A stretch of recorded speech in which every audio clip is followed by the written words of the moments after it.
Today we are going to tackle kind of the next level wiggly line, shall we say. And what we are going to do is we are going to do a short wiggly line, and then we are going to echo it multiple times on each side before we move on. So I'm just going to get started here. I'm going to do a wiggly line a couple inches long, maybe about that far. And it's just a gentle wavy line. You don't want to do like a really crazy line. This is a kind of a gentle wavy line. So now I'm going to echo it, returning to where I began quilting. And that creates this nice little S shape, but we're going to take it a couple steps beyond this. And I'm going to echo it multiple times on each side so that this becomes a really kind of fat shape with multiple echo lines, all meeting up at the tip. And as well as where we started.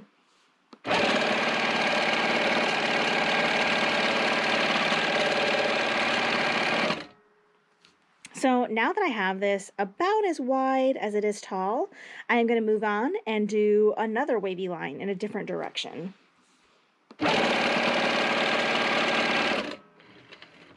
And if you are working in a defined area like I am, you want to make sure to fill the whole area by having your points kind of in the corners where you want to fill. So because I am working to this stitched line, I'm going to make sure that one of my points ends there. Now, if you're doing this as an all over pattern, you just want to make sure that these kind of extend off the edges of your quilt.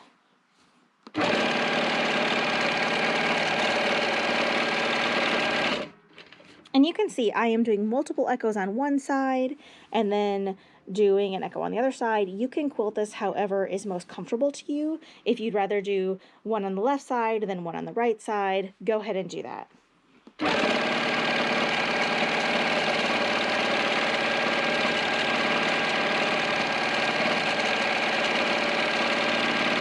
Now that we have finished this second kind of toothpastey shape, I have this little awkward space. So I'm just going to do my best to kind of work out of it and have a couple of echoes just to fill this area.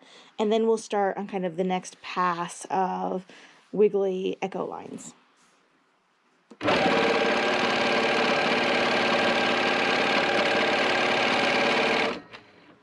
And that's all I'm going to do here, just a line with one echo on either side, and that just fills this area and allows me to move on. And I'll have to kind of fill this area, this unquilted area, as I do the next round with some kind of extra bendy echoes.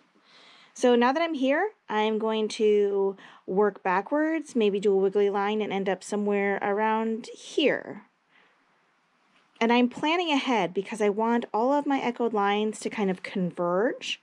So it's a little bit like clamshells where you kind of bumped out and then you ended at the apex of the kind of previous bump. So we want to create these shapes that are going to easily merge back together. So that'll be easier as I kind of stitch back down. You'll see it come back together here. So I'm just setting myself up by landing out here.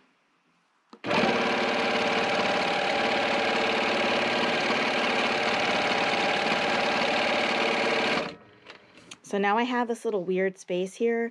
I'm going to, on this echo, I'm going to make sure I kind of bend out and split this space in half so that I don't have a large unquilted area.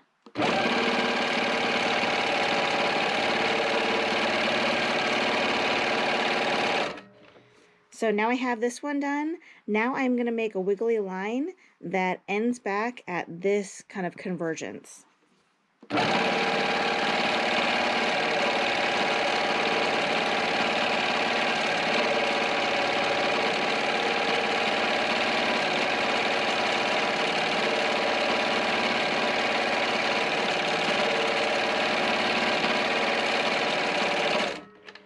And that's our second pass.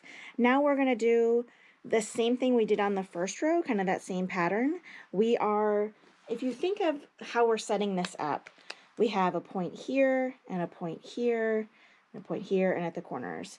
So now we want to have a point here that will connect there, and then these two will connect, and then we'll have another point up here. And then in the final row, it'll be offset again. We'll have one here and one here. So we're setting it up kind of in a crosshatch kind of shape. Now, if it helps you to mark out those dots, then definitely do that. But I'm just kind of eyeballing it. This is a very forgiving quilting design, and you can add as many echoes or as few echoes as you need to kind of fill the space. So don't worry so much about hitting those exact kind of splitting the distance dots.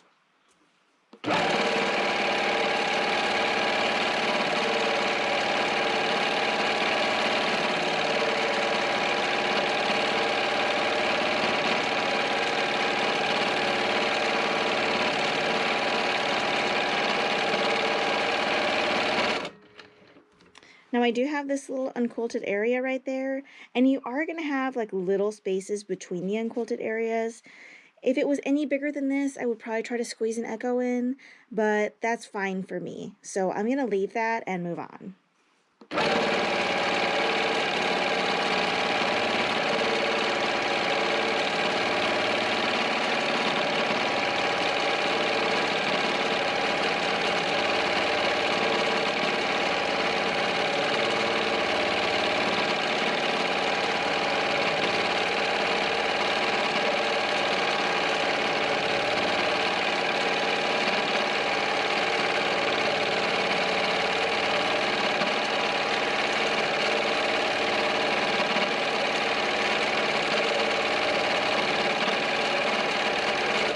Here is our design.